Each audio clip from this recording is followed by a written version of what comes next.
Selamat berjumpa kembali dalam Sapaan Gembala dengan tema Cukuplah itu sekarang ya Tuhan, ambillah nyawaku. Didasarkan 1 Raja-Raja pasal 19 ayat 4b.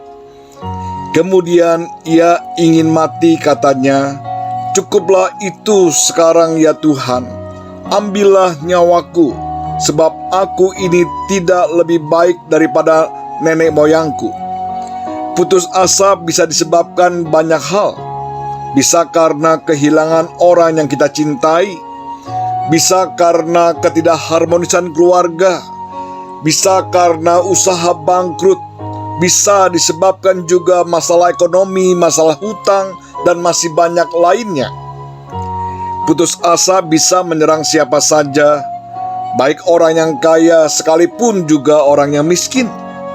Bisa orang yang tua, orang yang muda, orang yang terpelajar atau biasa, anak-anak atau remaja. Saudara sekalian, hari ini kita akan merenungkan tokoh yang sudah tidak asing lagi bagi kita, yakni Elia. Nabi Elia merupakan salah satu nabi yang terbesar dalam Perjanjian Lama. Dapat disejajarkan dengan Musa. Kita ingat peristiwa transfigurasi Tuhan Yesus di bukit. Dikatakan Yesus bercakap-cakap dengan Musa dan Elia. Di situ Tuhan Yesus berubah wajah dan penuh kemuliaan. Dalam 1 Raja-Raja pasal 19, kita melihat Elia sedang dalam keadaan putus asa. Dia mengatakan, cukuplah itu sekarang ya Tuhan, ambillah nyawaku, sebab aku ini tidak lebih baik daripada nenek moyangku. Masalahnya sepele. Dia takut terhadap ancaman seorang perempuan, yakni istri Raja Ahab yang bernama Isabel. Padahal beberapa saat sebelumnya dia tampil dengan berani dan percaya diri. Dia mengalahkan 450 nabi Baal dengan menurunkan api dari langit yang menyambar mezbah di Gunung Karmel. Kemudian ia membunuh nabi-nabi tersebut. Elia juga termasuk nabi yang banyak melakukan tanda dan mukjizat dengan kuasa Allah. Tetapi semua perkara ajaib yang disaksikan dan dialaminya tidak membuatnya tegar dalam menghadapi ancaman Isabel. Elia begitu ketakutan dan melarikan diri sejauh-jauhnya agar tidak dapat ditemukan oleh Isabel dan orang-orangnya, sehingga sampai titik bahwa dia merasa lebih baik mati saja.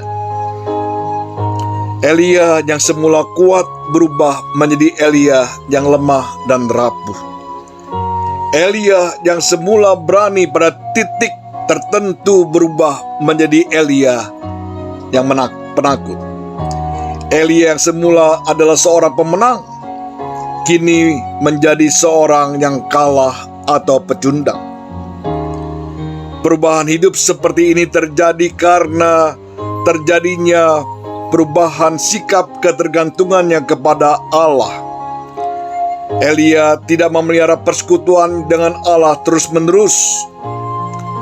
Dia tidak lagi bergantung kepada Allah, padahal sebelumnya dia sangat bergantung penuh kepada kuasa Allah. Tatkala menghadapi perkara besar terhadap 450 nabi Baal, dia menggantungkan hidupnya kepada Allah saja. Namun tatkala dia berhadapan dengan Isabel, seorang perempuan, dia tidak bergantung kepada Allah. Di sanalah letak kerapuhannya, sehingga dia menjadi seorang yang penakut luar biasa. Tetapi bagaimana sikap Allah terhadap Elia? Allah hadir, Allah tetap menyapa, Allah berfirman kepadanya melalui kehadiran malaikat dengan menyentuhnya sebagai tanda akan kehadiran Allah kepada Elia. Allah memberi Elia makan roti dan minum air. Allah memberikan kekuatan yang baru. Allah memulihkannya. Allah memberikan tugas yang baru. Ini merupakan tanda kasih Allah kepada umatnya yang sedang putus asa. Allah adalah Allah yang peduli, care terhadap umatnya. Dia tidak pernah meninggalkan kita. Apapun yang kita alami, bagaimanapun keadaan kita, Dia tahu.